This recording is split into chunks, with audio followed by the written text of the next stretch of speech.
Good evening.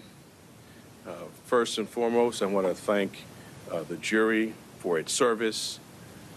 Jurors perform a fundamental civic duty. Their service is literally the cornerstone of our judicial system.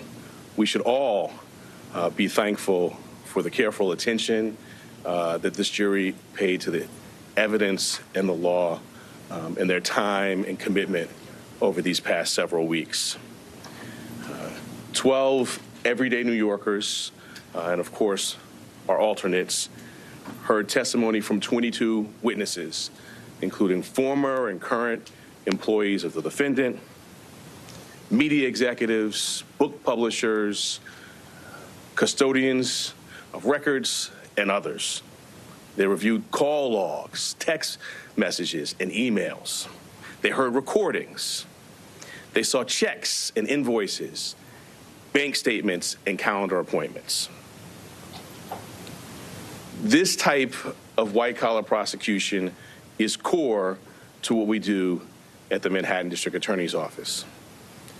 In the 1930s, District Attorney Thomas Dewey ushered in the era of the modern, independent professional prosecutor. For now nearly 90 years, dedicated professionals in this office have built upon that fine tradition. A major part of our practice during that nearly 90 years has been public integrity work, including cases involving jurists, local and state electeds, public servants, and others.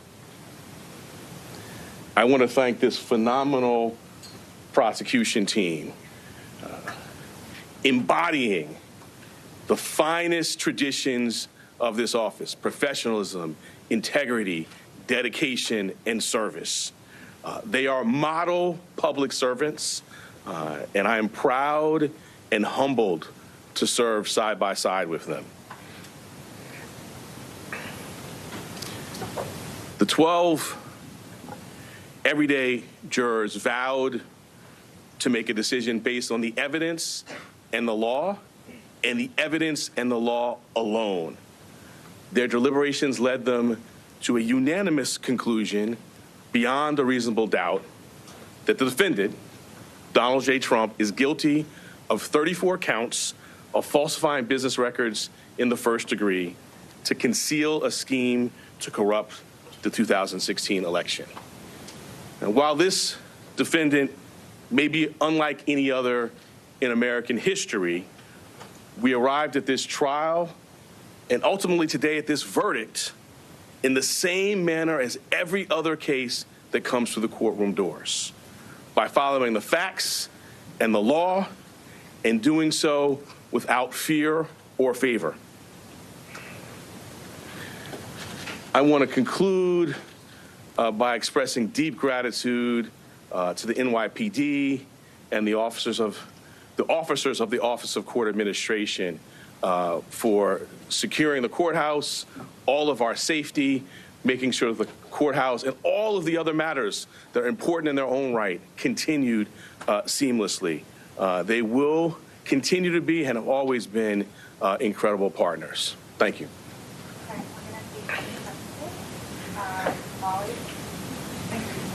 And do you plan to request a prison sentence for this conviction? And do you think that Donald Trump's multiple violations of the gag order that was in place should factor into that request at all? The judge scheduled a sentencing for July 11th. We will speak in court in that time. He also set a motion schedule. We will speak in our court filings as we've done throughout this proceeding. Donald Trump has repeatedly targeted you personally and members of your prosecution team. Do you have a response to the former president after this trial is concluded? I do not. In February, you decided not to bring a case against Donald Trump. You criticized that. You criticized when you indicted him in March 2023. You criticized when people really started to understand that case. How do you think of all that now, seeing the results of that? Can you kind of put that in context with your personal history? I did my job. Our job is to follow the facts and the law without fear or favor. And that's exactly what we did here. And what I feel is just gratitude to work alongside phenomenal public servants who do that each and every day in matters that you all write about and make the press, and in lots of matters that you don't. I did my job. We did our job. Many voices out there. The only voice that matters is the voice of the jury, and the jury has spoken. Could I ask Mr. Steinglass, many people said the prosecution was masterful and flawless. Just want to know how you feel at this moment. Sorry. I'll let you back. How do you feel? Mr. Steinglass, I think some of you probably saw him speak for a little bit the other day. So he's done his job, as has this team. And he just told me, tell him how I feel. I think you said that. I will just say enormous gratitude. You know, our system, I talked about the jurors at the beginning of my remarks. We have a phenomenal system. 12 everyday New Yorkers. They listen to the judge's directions. They follow the evidence. You saw them in court every day. They were careful and attentive. And so I feel deep gratitude to work alongside them, to be a part of this system.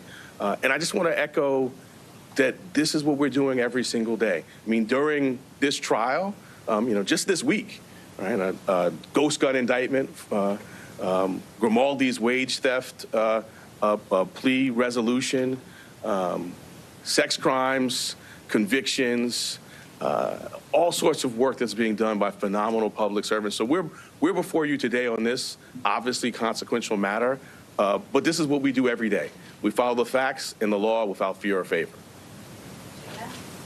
If a jail sentence is in the cards, it is likely that Trump and his attorneys would seek a stay on enforcement of that sentence pending appeal.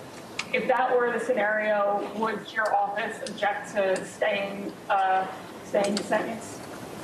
I'm going to let our words in court speak for themselves when we get to the sentencing matter. I'm not going to address hypotheticals. They raise arguments, we'll respond, and I think your question really underscores an important point. This is an active, ongoing matter, right? We have other phases of this going ahead. We will continue to do our speaking about this matter, about issues like that in court. All right, last one. From day one, kind of the viability of this case has been questioned in all sorts of media outlets, all over the place, including from the defendant himself. Can you respond to any of that, how you feel now that you've gotten the conviction? So my response, again, is I did my job. And I think particularly I talked about the history of the office. My personal history, I started as a prosecutor in 2003 in the Public Integrity Unit in the New York State Attorney General's office. I served also in the Public Integrity Unit in the Southern District of New York. These are kind of cases I've done personally, and it's a hallmark of the tradition of this office that I'm proud to lead. And I don't want to go into the whole body of litigation, but we now have a federal court decision ruling on the legal theories. We had a state court decision on the omnibus motions. But most importantly, today we have the most important voice of all, and that's the voice of the jurors. They have spoken. Donald J. Trump has been convicted of 34 counts of falsifying business records. Thank you. District Attorney, your office has been investigating this case since 2018. Are you concerned about retribution if Trump is elected president? You went to the Supreme Court twice. Any comment on that?